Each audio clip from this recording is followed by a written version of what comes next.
आप लोगों को सबसे पहले दिवाली की बहुत बहुत शुभकामनाएं। आपको भी शुभ दीपावली। दीपावली। आप लोगों से जानना चाहेंगे अभी दिवाली आ रही है, आप लोगों ने किस तरीके से दिवाली की शॉपिंग वगैरह की है और क्या कुछ विशेष हर साल वाले दिवाली में बता सकते हैं? और शॉपिंग तो थोड़ी हमारी हमेशा बजट वाली होती है। जैसे कि आपको पता है मेरे ये हमेशा थोड़ा लिमिटेड बजट होता है, उसमें हम शॉपिंग जितनी हो सके ना कर लेते हैं। मैं हमेशा ट्राई करती हूँ कि थोड़ा सा एक्स्ट्रा मिल जाए तो मेरा ड्रेस थोड़ा और अच्छा आ जाए। नहीं, और इसके लिए थोड़ी छूट है क्योंकि ये बाबा की लाडली है, तो ये बजट तो ये चला जाता है, लेकिन मैं खुश तो मेरा ड्रेस तो अच्छा आया था, आई एम हैप्पी, मेरा ड्रेस बहुत अच्छा है। नहीं, मेरी साड़ियाँ भी बहुत अच्छी हैं। इनके कुर्ते कभी कभी मेरे साड़ियों के वगैरह भी सिले जाते हैं। मैं नहीं मजा कर रही हूँ, बट हमने बहुत अच्छी शॉपिंग की है। हमने अभी एशियन पेंट से, आपको पता ही है, हम लोगों ने कलर करवाया घर पे। हाँ, तो हमारा घर एकदम ऐसे बहुत चकाचक लग रहा है। तो हमने दिए, लाइटिंग और सोफे पे वो कवर्स वगैरह सब डाले हैं, तो हम लोग बहुत खुश है। हाँ। आपसे जानना चाहेंगे सोनू जी, जो आपके पापा बताए सोनू, वो आपकी बहुत ज्यादा केयर करते हैं और आपके लिए जो उन्होंने मतलब कहते हैं कि घर में दीवार तो कलर वलर भी किया है खुद से, तो एक आप दोनों की जो बॉन्डिंग है वो किस तरीके से है, जो क्या कुछ कहना चाहिए? मुझे नहीं लगता कि मुझे बताने की जरूरत है, क्योंकि वो दिख ही जाता है कि वो मुझसे बहुत प्यार करता है। तो मैंने सिर्फ इतना कहा, मेरे से गलती हो गया कि वो दीवार का हल्का सा कलर निकल गया, और मैं नाराज ना हूँ, मैं उदास ना हूँ, इसलिए मेरे बाबा ने पूरा का पूरा घर ही कलर करवा दिया सिर्फ मेरी खुशी के लिए। तो वो मुझसे बहुत ज्यादा प्यार करते हैं, और it's not only about colours, वो छोटी छोटी चीजों में भी मेरा बहुत ध्यान रखते हैं कि सोनू को क्या पसंद है, सोनू को क्या चीज। जैसा आई ने कहा कि वो मैं हूँ उनकी लाडली, वो एक बार के लिए आई के लिए कुछ चीजें नहीं करेंगे, पर वो मेरे लिए तो जरूर करेंगे। तो वो तो उनका और मेरा बॉन्डिंग अलग है, हम एक टीम में है, आई मैं और बाबा एक टीम में है। आपसे जानना चाहिए, नई फैमिली आई दीपावली पे एक अलग मामा देखने को मिलेगा, बट 18 साल हो गए शो को। इन 18 साल में बहुत सारे ऐसे कैरेक्टर्स थे जो चेंज हुए, बहुत सारे कैरेक्टर जो ठीक है, बट जो नए कैरेक्टर आते हैं उनकी समय पे कितना डिफिकल्टीज होती है, स्पेशली जो वुमेन सोसाइटी जो आपका एक ग्रुप जो भी दया भाभी हो, अंजलि भाभी हो, मोटा भाभी, जो भी है, उनमें कितना डिफिकल्टीज होता है जब एक नई मेंबर आती है उनके।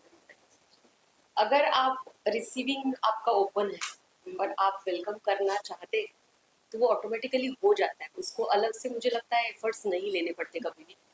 तो ठीक है, ये एक पार्ट एंड पार्सल होता है लाइफ का कि कुछ चेंजेस होते हैं। अभी 18 साल इज नॉट कम स्पैन की, वो मतलब स्पैन की इसमें कम ये नहीं है कि एक हाथ 13 एपिसोड का चल गया फिर लोग अलग हो गए। ये 18 साल का एक फैमिली बन गया है। तो लोग आते हैं जाते हैं, लेकिन हम वैसे के वैसे हैं, और हम लोग हमेशा वेलकम करना बहुत अच्छी तरह से, जैसे गोकुलधाम वाले करते हैं। गोकुलधाम परिवार में एक जो एक एकता है, जो खुशी मनाई जाती है, तो वही हम सब में भी है, ऑफ स्क्रीन भी है, ऑन स्क्रीन भी है। तो इमिडिएटली मुझे लगता है नए बंदे भी, इवन फॉर दैट मैटर, अगर ये नया परिवार परमानेंट आ रहा है, लेकिन कभी कभी ऐसा होता है कि जो वनडे के इसमें काम करे जाते हैं, वो भी बहुत खुश होके चले जाते हैं हमारे यहाँ कि अरे वो हमें आना है वापस, हम काम करना चाहते हैं। तो ये प्यार और खुशी जो उनको यहाँ मिलती है, तो दे आर ऑलवेज हैप्पी। तो मुझे लगता है नया परिवार भी, अभी तो ये परमानेंट ही कैरेक्टर्स हैं, तो हम लोग एकदम ही घुल मिल गए हैं। तो अभी ऐसा लगता ही नहीं कि नया है कोई, थोड़े से अनजान है। उन्होंने भी कभी ये हमें फीलिंग्स नहीं दिए कि हम लोग थोड़े से ऑकवर्ड हो रहे हैं, और हमने भी कभी उनको ये दिखाया नहीं कि हम लोग तो सीनियर हैं या हम लोग तो इतने सालों से हैं तो हमें तो ज्यादा पता है आपसे, ऐसा कभी हुआ नहीं। तो वो लोग भी एकदम ही मतलब एकदम जेल हो गए ना। और मैं ये बात पे अग्री करना चाहूंगी, क्योंकि मतलब एक वो इनिशिएटिव लेना, एफर्ट्स डालना नहीं पड़ता है। क्योंकि आई रिमेम्बर जब मैं फर्स्ट डे आई थी यहाँ पर शूट पे, और मैं फर्स्ट शॉट देकर आ रही हूँ, एंड आई सामने से रूम में आई, एंड वो बैठी और हमारी बातचीत शुरू है। ऐसा एक ऑकवर्ड जो रहता है ना सिचुएशन, ना वो मेरा इनके साथ हुआ ना किसी भी टीम के मेंबर के साथ हुआ। अब वो एक करना पड़ता है ना आपको कि आप इनिशिएटिव लेके जाके बात करो, वो कभी नहीं होता है। तो आप देख ही सकते हो कि फुल फैमिली एंड घुल मिल जाओ कि ये सब हमारे, मुझे तो अभी मतलब 1 ईयर से ज्यादा हो चुका है, पर मुझे ऐसा था नहीं यार, मैं बहुत सालों से इनके साथ काम करती हूँ, मैं बहुत पुराने इनके साथ हम रहे हैं, बहुत यादें हमारी। तो ये इनका वेलकमिंग नेचर तो है ही है, वो तो मैं भी एग्री करूंगी। सब सोनू, जब आपने शो के लिए जब आपको लिया गया और जब कास्ट हो गया, दिमाग में नहीं था ऐसा कि बड़ी कास्ट इतने सीनियर एक्ट्रेस है, तो अंदर कुछ डर था आपको? ऑफ कोर्स होगा, किसको नहीं होगा। मतलब आई रिमेम्बर मेरा मॉक शूट था और आई के साथ मॉक शूट था, एंड मैं ना मेरे भिड़े हाउस के हॉल में से बैठी हूँ और मेरे को बोल रहे हैं कि बस माधवी मैम आ रही है, माधवी मैम आ रही है, माधवी मैम आ रही है, ठीक है। मैं क्या करूँ, मैं करूँ, और मैं लाइव्स में मतलब मैं याद करके गई, मेरा टकी कि नहीं माधवी मैम के साथ मॉक शूट है, मेरे को अच्छा परफॉर्म करना है, मेरे को उनके सामने अच्छा करना है। बट जैसे ही वो आई तो वो एक आया नहीं कि ओ मतलब वो एकदम सीनियर एक्टर है, उनका एक अलग नहीं, वो खुद आके सामने से मुझसे बात की कि हाय व्हाट्स योर नेम, कैसे हो आप, सारी चीजें। सीन में उन्होंने बहुत मेरे लिए एफर्ट्स डाला कि बेटा तू ऐसा कर, तू ऐसा। इवन आज भी आई हो गए, बाबा हो गए, दोनों बता नहीं, मैं रियल डॉटर ही हूँ उनके। वो मुझे डांटते भी है, मुझे बोलते भी नहीं खुशी ऐसा नहीं ऐसा करना है, बाबू ऐसा नहीं ऐसा करना है, आप ये करो तो ज्यादा अच्छा लगेगा। और उनका जो इनिशिएटिव रहता है ना मेरे लिए, वो मुझे बहुत पसंद आता है कि वो दोनों मेरे लिए इनिशिएटिव लेते हैं कि मैं अच्छे से दिख कर आऊँ और मेरा कैरेक्टर और अच्छे से उभरे। सो या मैम क्या बताना चाहोगे, स्पेशली देखा गया है लड़कियां अपने फोटोज अपनी यादों को लेकर बहुत ज्यादा कहते हैं ना टच होती है अपने। अब आपको जब अपना पुराना फोटो वगैरह देखना पड़ता होगा, आपको एपिसोड ही देख लेते होंगे या किसी को दिखाना होगा, क्या बताओगे, ऐसा कभी ऐसा सिचुएशन आया आपकी लाइफ में कि आपको याद मैं सवाल नहीं समझ पाई। मतलब आपको जब आपका कहते हैं Past याद आता है। एग्जैक्ट हाँ 18 साल से आप इस शो से जुड़े हो, हाँ। जब आपको पहले पहले देखना चाहते एपिसोड्स, हो, हाँ। तो आप अगर किसी को दिखाना चाहते हो कि हाँ मैं पहले ऐसी दिखती थी, तो आपको घर में फोटोज ढूंढने की जरूरत ही नहीं पड़ती होगी, हाँ, ना हाँ। फोन में आप एपिसोड ही दिखाते होगे। हाँ। तो कोई ऐसा सिचुएशन आया आपके लाइफ में तो शेयर करोगे आप? नहीं, मुझे ऐसा कभी मेरे लाइफ में ऐसा कुछ एक्सपीरियंस नहीं रहा। और मैं भी एपिसोड मतलब अगर कहीं दिख जाए, और कभी टीवी बहुत कम देखती हूँ मैं, मतलब घर में देखा जाता है लेकिन तारक मेहता नहीं, दूसरे सीरियल्स या ऐसे, मतलब मेरे हस्बैंड का चॉइस अलग है तो वो थोड़ा ना क्या जियो वर्ल्ड ऐसे सारी चीजें देखी जाती है। लेकिन एक यादें तो डेफिनेटली है। और कभी अगर ऐसा मूड हुआ कि अरे पुराने हैं, या यूट्यूब के शॉर्ट्स आते हैं आजकल बहुत सारे, तो उसमें कभी कभी फन लेवल अच्छा ये सीन किया था, मतलब हम लोग भूल जाते हैं कि इतना छोटा छोटा किया 18 साल में कि हम लोग ही खुद जो किया है भूल जाते हैं, और फिर याद आता है अरे क्या मस्त है। तो वो यादें बहुत अच्छी लगती है जब हम लोग देखते हैं कि "ओए, ये छोटा छोटा ये भी किया है, वो ये भी किया है", तो इससे हमें ही बहुत अच्छा लगता है। लेकिन ये कंपैरिजन मतलब कहीं दुख की बात तो कभी हुई नहीं, या तो मैं पतली दिखती थी, या अब एज के हिसाब से या अपना 18 साल के हिसाब से मैं थोड़ा चेंज तो डेफिनेटली होंगी। तो वो जो दिखती थी वैसे तो डेफिनेटली दिखूंगी नहीं, कोई भी नहीं दिखता है। तो मुझे कोई ऐसा ये नहीं कि मैं तभी पतली थी और यंग थी, ऐसा कुछ नहीं। बट उल्टा मैं हैप्पी होती हूँ खुद को देख के, तो मजा आता है मुझे।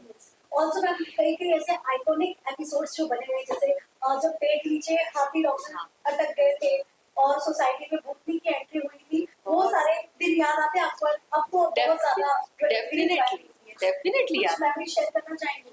नहीं, एक्चुअली मुझे ऐसा लगता है ना कि वो सिचुएशनल मेमोरीज है। जब भी हुआ है कुछ गैग्स, कुछ पंचेस, कुछ इम्प्रोवाइजेशन, वो तभी के तभी होता है, तो वो सिचुएशन तभी के तभी ज्यादा एंजॉय करने वाली होती है। अभी मैं अगर बताऊं तो आप शायद एंजॉय नहीं कर पाओगे, पर मेरे मेमोरीज में तो बहुत सारी चीजें हैं। तो वो, और एक होता है ना कि हर साल या हर आई थिंक मिनट के बाद कुछ तो नया निकलता है। मतलब अभी भी हम लोग जो स्टोरीज बनाते हैं उसमें हर बार कुछ नया गैग, नया पंच, कुछ अलग मिलता है। तो हम लोग आई थिंक पिछला भूल जाते हैं, इसीलिए तो नया बना पा रहे हैं मुझे लगता है। अगर सब कुछ ही साथ लेके बैठेंगे तो शायद बहुत ज्यादा माइंड एकदम ये हो जाएगा, एंगेज हो जाएगा। तो मुझे लगता है यही सबकी यूएसपी है कि सभी जो है वो लोगों को एंजॉय करने दो, हमें याद नहीं रखना है, हमें आगे आगे बढ़ते नया नया सोचना है और नया नया करते जाना है। सो सबका मुझे लगता है ये क्रेडिट है। तो इस साल आप लोग किस बारे में प्लान्स क्या है रियल लाइफ में? अच्छा, रियल लाइफ में तो मेरा नया घर बना है और मैं शिफ्ट हुई हूँ रिसेंटली। तो मैं तो मतलब बहुत कनेक्टेड हूँ अभी घर से, और मुझे मेरी पहली दिवाली है उस घर में, तो मुझे बहुत सारा सजाना है, उसको डेकोरेट करना है, एंजॉय करना है वो वास्तु को। So I am looking forward to it कि मुझे छुट्टी कब मिले और मैं डेफिनेटली वो कब एंजॉय करूँ। मेरे भी घर पे साफ सफाई आज शुरू हो चुकी थी। बीच में एक आध दिन छुट्टी मिली तो मम्मा लाइक चलो काम पे लगो, छुट्टी है, दिवाली की साफ सफाई करो, तो सब हो चुका है। डेकोरेशन मम्मा भी कल ही सब मैंने देखा कि मार्केट से सब सामान लेकर आए, लाइट, वो तोरण वोरण एंड एवरीथिंग, कंदील वगैरह, तो सब धीरे धीरे एक बोलते हैं ना वो त्योहार का माहौल शुरू हो चुका है। सो अभी छुट्टियां मिलेंगी तो मुझे बस मेरी फैमिली के साथ एंजॉय करना है। मेरे मम्मी पापा, मेरा छोटा भाई है, तो मुझे उनके साथ full on family time enjoy करना है। एंड दिवाली तो घर पे ही मनानी चाहिए। सो या एक लास्ट क्वेश्चन मेरे तरफ से रहना है, गोकुलधाम सोसाइटी के क्यूएस पे रहिए, यहाँ पे बहुत बड़े बड़े स्टार्स आए हैं, स्पेशली आपने एक्सपीरियंस किया होगा, सलमान सर, अक्षय कुमार सर, जी। रोहित शेट्टी सर, तो आपकी कोई ऐसी मोमेंट्स जो आपकी उनके साथ जो शूट हुए टाइम आपने एक्सपीरियंस किया हो जो व्यूअर्स से शेयर करना चाहें? देखिए बहुत सारे सेलिब्रिटीज, बहुत सारे बॉलीवुड एक्टर्स हमारे यहाँ आके गए और सबके साथ बहुत अच्छी अच्छी मेमोरीज हैं। लेकिन जो याद रही या मेरे बहुत दिल के करीब है वो था अमिताभ जी जब हमारे सेट पे पधारे थे भूतनाथ के फिल्म के प्रमोशन के लिए। And that was very amazing because वो मतलब गूज़बम्प्स और ये सब कुछ मतलब एक थोड़ा सा ना एक खुशी के आंसू थे हमारे मेरे आंखों में कि मतलब मैं क्या देख रही हूँ जिनको मैंने बचपन से देखा है, चाहा है, और वो खुद साक्षात हमारे सेट पे वो खुद आज चल के आ रहे हैं और उनके साथ रिहर्स करना, क्योंकि उनको रिहर्सल की बहुत जरूरत होती है तो वो करते ही करते, वो छोड़ते नहीं है।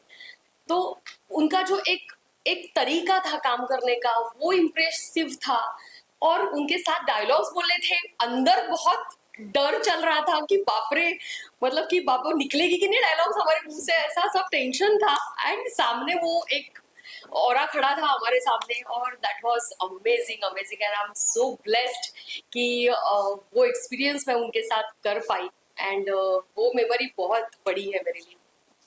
ओके, इस शो को लेके दिवाली को लेके फैंस को विशेष क्या देना चाहें? बस आप दिवाली एंजॉय कीजिए, दिए लगाइए बिकॉज दिए ये रोशनी जो है वो एक सिंबल होता है हमारे लाइफ में, हम रोशनी लाना चाहते हैं। तो ऐसे ही जो अच्छे अच्छे कर्म है, अच्छे कर्म किया कीजिए, हमेशा दूसरों को हंसाते रहिए, हंसते रहिए खुद, हमेशा be positive, nothing else. Life में कुछ नहीं है, ज़्यादा टेंशन लेने की ज़रूरत नहीं है, जो होना होता है वो होता ही है। तो उस ज़्यादा सोच के स्ट्रेस लेके कुछ काम नहीं करना है। जस्ट जो आता है just go with the flow और be positive towards everything everything. Just thank you and happy Diwali to all you guys. Thank you. Thank you. Thank you.